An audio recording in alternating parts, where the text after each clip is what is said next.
யார் உண்மையான கிறிஸ்தவர்கள் என்று சொல்லி பரிசுத்த வேதாகம் சொல்லப்பட்டிருக்கிறது. ஆமென்.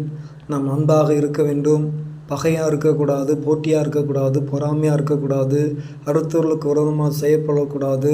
ஆமென். தீங்கு நினைக்கக்கூடாது.